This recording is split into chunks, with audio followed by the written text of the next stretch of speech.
کیا آپ جانتے ہیں کہ فجر کی نماز کے فوراً بعد سونا آپ کے رزق، صحت اور روحانیت پر کیسا اثر ڈالتا ہے؟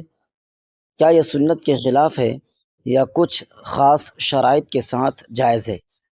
آج کی ویڈیو میں ہم فجر کے بعد سونے کے بارے میں نہ صرف اسلامی نقطۂ نظر سے بات کریں گے، بلکہ جدید سائنس اور ذہنی سکون کے حوالے سے بھی تفصیل سے تجزیہ کریں گے۔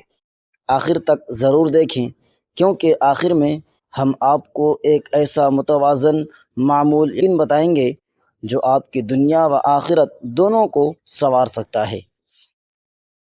نمبر 1، شریعت کی روشنی میں فجر کے بعد سونا جائز یا ناجائز؟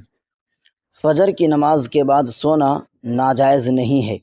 شریعت نے اسے حرام یا ممنوع قرار نہیں دیا، البتہ افضل یعنی زیادہ بہتر یہ ہے کہ انسان فجر کے بعد ذکر، تلاوت قرآن، دعا یا علم دین میں مشغول ہو۔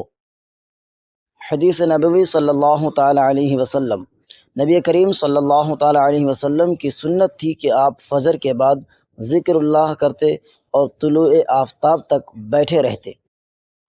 مسند احمد اور ترمذی شریف کی حدیث ہے، رسول اللہ صلی اللہ تعالیٰ علیہ وسلم فجر کی نماز کے بعد اپنی جگہ پر بیٹھے رہتے یہاں تک کہ سورج طلوع ہو جاتا۔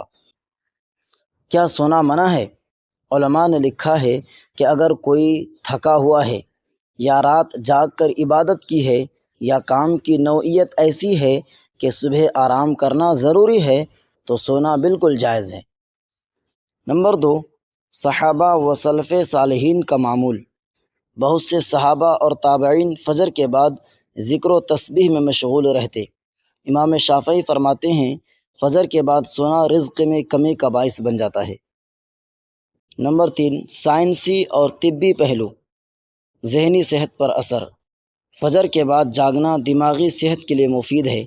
نیند کے بعد سورج کی روشنی میں اٹھنا جسمانی گھڑی کو متوازن رکھتا ہے۔ Vitamin D. سورج کی پہلی روشنی میں جاگنے سے جسم کو قدرتی وٹامن ڈی ملتا ہے جو ہڈیوں، مزاج اور قوت مدافعت کے لیے اہم ہے۔ نیند کے نقصانات۔ فجر کے فوراً بعد سونے سے طبیعت پر سستی، کاہلی، ذہنی دھند اور کبھی کبھار ڈپریشن جیسی علامت بڑھ سکتی ہے۔ نمبر 4، رزق اور دنیاوی فائدے۔ رزق اور دنیاوی فائدے۔ حدیث کا مفہوم، اے اللہ میری امت کے لیے صبح کے وقت میں برکت دے۔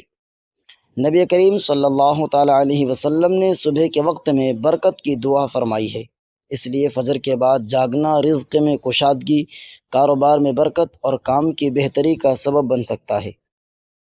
نمبر 5، بہترین معمول، سنت پر عمل۔